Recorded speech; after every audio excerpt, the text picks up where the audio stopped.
TVS sports நேயர்கள் அனைவருக்கும் வணக்கம். இந்தியாவும் இங்கிலாந்தும் மோதுற டெஸ்ட் தொடரோட இறுதிப் போட்டியான 5வது டெஸ்ட் போட்டி பார்த்தீங்கன்னா, இன்னைக்கு காலையில 9:30 மணிக்கு தர்மசாலா மைதானத்தில நடந்துச்சு. இந்த மைதானமே பார்த்தீங்கன்னா, ஒரு அட்டகாசமான ஒரு சூப்பரான ஒரு வென்யூல தான் இருக்குதுன்னு சொல்லணும். ஹிமாச்சல் பிரதேசம் பார்த்தீங்கன்னா, ஒரு பனிப்பொழிவோட இருக்கும். அந்த இடத்துல வந்து டெஸ்ட் போட்டி நடக்குது பார்த்தீங்கன்னா, ரொம்ப ரொம்ப ஒரு சாதகமான விஷயம் இந்தியாவுக்கு. ஏன்னு பார்த்தீங்கன்னா, இந்த டர்னிங் தான். இந்த டர்னிங் பார்த்தீங்கன்னா, சூப்பரா ஒர்க் அவுட் ஆகும். அது மாரி தான் இன்னைக்கு வந்து செம்மையா மேட்ச் பார்த்தீங்கன்னா, சூப்பரா நடந்துச்சு. அதுவும் இது இது வந்து பார்த்தீங்கன்னா, ஒரு முக்கியமான போட்டி பார்த்தீங்கன்னா, அஸ்வினுக்கும், பேர்ஸ்டோக்கும். ஏன்னா 2 பேருமே பார்த்தீங்கன்னா, இது வந்து 100வது டெஸ்ட் போட்டி விளையாடுறாங்க. அந்த டெஸ்ட் போட்டி வந்து பார்த்தீங்கன்னா, ரொம்ப ரொம்ப ஒரு முக்கியமான ஒரு விஷயம். இவங்களுக்கு 2 பேத்துக்குமே இது. அதுபடி இந்தியா வந்து டாஸ் வந்து லூஸ் பண்ணிட்டாங்க. இங்கிலாந்து வந்து டாஸ் வின் பண்ணி பேட்டிங் எடுத்துக்கிட்டாங்க. பேட்டிங் எடுத்துட்டு இங்கிலாந்து களமிறங்குனாங்க. இங்கிலாந்து பார்த்தீங்கன்னா சூப்பரா ஒரு பெர்ஃபார்மன்ஸ குடுத்து டாப் ஆர்டர்ல வந்து நல்லாவே விளையாண்டாங்க. கிட்டத்தட்ட 100 ரன்னுக்கு 2 விக்கெட்ன்ற கணக்குல தான் இருந்திருந்தாங்க. டக்கட் பார்த்தீங்கன்னா, 64 ரன்ல அவுட் ஆனாரு. அதுவும் அட்டகாசமான ஒரு கேட்ச். சுப்மன் கில் பார்த்தீங்கன்னா, வேற மாரி ஒரு கேட்ச புடிச்சு, பென் டக்கட் பார்த்தீங்கன்னா அவுட் ஆவாரு. அவங்க டீம்ல பார்த்தீங்கன்னா, ஒரு பெர்ஃபார்மன்ஸ்ன்றத அருமையா குடுத்த பிளேயர்ன்னு பார்த்தீங்கன்னா, ஜாக் ராவ்லி தான். ஜாக் ராவ்லி ஒரு மேட்ச் விட்டாலும் ஒரு மேட்ச் விளையாடுறாரு. அது மீடியமான ஒரு ஆவரேஜ் ஸ்கோரா பார்த்தீங்கன்னா, ஜாக் ராவ்லி அடிச்சுட்டு வர்றாரு. அதுக்கடுத்து பார்த்தீங்கன்னா, பென் டக்கட் அடிக்கிறாரு. போன மேட்ச் ஜோ ரூட் அருமையா விளையாண்டுருந்தாரு. இந்த மாரி ஒவ்வொருத்தரும் பார்த்தீங்கன்னா, ஒரு நீட்டான பெர்ஃபார்மன்ஸ் குடுத்துக்கிட்டே வராங்க. அடுத்து இந்த ஒல்லி போப் விளையாடுவாரு பாருங்க. அந்த ஸ்டெம்பிட் சூப்பரா அந்த ஸ்டெம்பிட் பார்த்தீங்கன்னா, தேவையில்லாத ஸ்டெம்பிட்டு குல்தீப் யாதவ் சூப்பரா போட்டு செம்மையா எடுப்பாரு அத. செம்மையா இருக்கும் பார்க்கறதுக்கே. அதே மாரி ஜோ ரூட்டோட எல்பிடபிள்யூ ஆகட்டும், அதெல்லாம் பார்த்தீங்கன்னா கிளீன் அவுட் ஏன் ரிவ்யூ கேட்பாங்கன்னு தெரியல. அவரு ஆகட்டும், ஸ்டோக்ஸ் ஆகட்டும், பேர்ஸ்டோ கூட ஓரளவுக்கு ஆ இது பண்ணிக்கலாம். ஆனா ஸ்டோக்ஸோட விக்கெட்டும், ரூட்டோட விக்கெட்லாம் கிளீன் அவுட். அதுக்கெல்லாம் ரிவ்யூ கேட்டு அவங்க ரிவ்யூவ இழந்துட்டாங்க. அவங்களோட பார்ட்னர்ஷிப்பே பார்த்தீங்கன்னா, அதுக்கடுத்து பார்த்தீங்கன்னா, நிலையா நிக்கவே இல்ல எங்கேயுமே. 137 ரன், 175 ரன் வரலுமே அவங்க கன்சிஸ்டன்ட்டா பெர்ஃபார்மன்ஸ் பண்ணாங்க.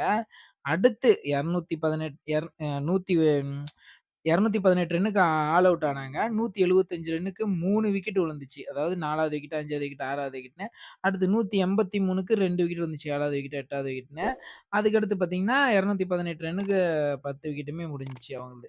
அந்த மாரி ஃபுல்லா 2 ஒரு ரன்னு கூட போகல. அதுல 2 விக்கெட்டு. ஒரு ரன் கூட போகல. அதுல 2 விக்கெட்டு. ஒரு ரன் கூட போகாம 3 விக்கெட். அந்த மாரி கிட்டத்தட்ட பார்த்தீங்கன்னா, உங்களுக்கு 7 விக்கெட் பார்த்தீங்கன்னா, அந்த ஒரு ரேஷியோலயே வந்துருந்துச்சு. அந்த அளவுக்கு அவங்களோட புவர் பேட்டிங் பார்த்தீங்கன்னா, இன்னைக்கு குடுத்திருந்தாங்க. அவங்க புவர் பேட்டிங்ன்னு சொல்றத விட, இந்தியா அந்த அளவுக்கு சூப்பரா பெர்ஃபார்மன்ஸ் பண்ணாங்கன்னு தான் சொல்லணும். ஏன்னு பார்த்தீங்கன்னா, இன்னைக்கு மேட்ச்ல பார்த்தீங்கன்னா, அஸ்வின் 4 விக்கெட் எடுத்திருந்தாரு. குல்தீப் யாதவ் 5 விக்கெட் எடுத்திருந்தாரு. இதுல ஒரு சுவாரஸ்யமே இங்க தான். 4 விக்கெட் எடுத்தவன் நான் 4 விக்கெட் நான் எடுத்திருந்தாலுமே, எனக்கு இது 100வது போட்டியா இருந்தாலுமே 5 விக்கெட் நீ தான் எடுத்த. நீ பந்த போடு. அப்படின்னு சொல்லி அஸ்வின் குல்தீப் யாதவ் கிட்ட குடுத்தாரு. குல்தீப் யாதவ் வந்து அஸ்வின்ட்ட நீ தான் 100வது டெஸ்ட் போட்டி உங்களுக்கு. நீங்க 4 விக்கெட் எடுத்துக்கிறீங்க. இந்தாங்க நீங்க விளையாடுங்க. நீங்க எடுத்துட்டு போங்க பந்த அப்படின்னு சொல்லிட்டு, குல்தீப் யாதவ் அஸ்வின்ட்ட குடுத்ததாகட்டும், மாறி மாறி இவங்க பண்ணது பார்த்தீங்கன்னா, ரொம்பவே ஒரு சுவாரஸ்யமா இருந்துச்சு இந்த டெஸ்ட் மேட்ச்ல. டெஸ்ட் மேட்ச்ன்றதே பார்த்தீங்கன்னா, ஒரு பவர்ஃபுல்லான ஒரு கேம்ன்னு தான் சொல்லணும். ஏன்னா, விளையாடுறோன்றத விட, எப்படி விளையாடுறோம் அப்படின்றது தான் அந்த மேட்ச்சு நம்ம கையிலேயே இருக்குது. அந்த மாரி நம்ம எப்படி விளையாடுறோம், நம்மளோட அப்ரோச் எப்படி இருக்குது, அப்படின்னு சொல்லிட்டு தான் ஒரு டெஸ்ட் மேட்ச்சே இருக்கும். அந்த படி பார்த்தீங்கன்னா, இந்த டெஸ்ட் மேட்ச்ச இங்கிலாந்து பார்த்தீங்கன்னா, கைவிட்டுட்டாங்க இந்தியா கிட்ட. இந்தியா பார்த்தீங்கன்னா, தரமா பெர்ஃபார்மன்ஸ் பண்ணாங்க. 218 ரன் அடிச்சுட்டாங்க அவங்க. இப்ப 219 ரன் அடிக்கக்கூடாது நம்ம. இது வந்து டெஸ்ட்டு. அதுபடி பார்த்தீங்கன்னா, நம்ம வந்து ஃபர்ஸ்ட் இன்னிங்ஸ்ல பார்த்தீங்கன்னா களமிறங்கணும். சரியான பெர்ஃபார்மன்ஸ்ங்க உண்மையாலுமே. 135 ரன்னுக்கு பார்த்தீங்கன்னா, 1 விக்கெட். நம்ப கிட்டத்தட்ட பார்த்தீங்கன்னா 30 ஓவர் 30 ரன் 30 ஓவர்ல 4 ரன் ஸ்ட்ரைக் ரேட்ல விளையாண்டுட்டு இருக்கிறோம் நம்ம. அந்த அளவுக்கு பார்த்தீங்கன்னா, சரியான பேட்டிங். ரோஹித் சர்மா ஆகட்டும், அதே மாரி பார்த்தீங்கன்னா, எஸ்எஸ்வி ஜெய்ஸ்வால் ஆகட்டும். ஜெய்ஸ்வாலும் பார்த்தீங்கன்னா, ஒன்லி போப் மாரி ஸ்டெம்பிட் தான் ஆனாரு. ஆனா, அந்த ஸ்டெம்பிட்டும் பார்த்தீங்கன்னா, ஒரு தேவையே இல்ல. ஏன்னா 2 4 அடிச்சாரு கன்டினியூவா. அதுக்கடுத்து பார்த்தீங்கன்னா, ஸ்டெம்பிட் ஆயிட்டாரு.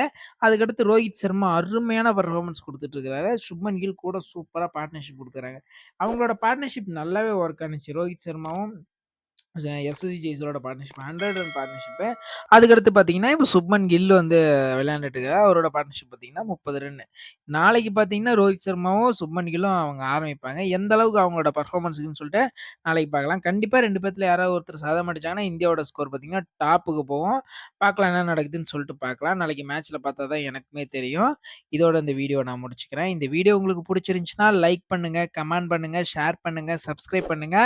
பெல் ஐகான ஆல்ல போட்டு வச்சுக்கோங்க. வச்சுக்கோங்க. நாளைக்கு டே 2 ரிவ்யூல பார்க்கலாம். பாய்.